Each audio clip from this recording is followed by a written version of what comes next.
Hello everybody.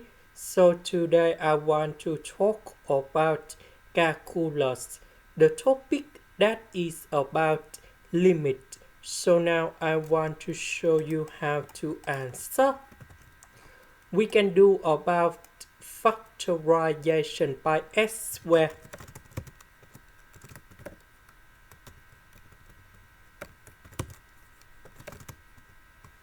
This one by s squared.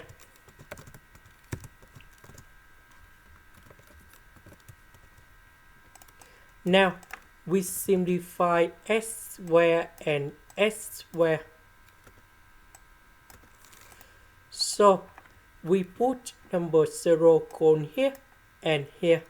So we have the final answer.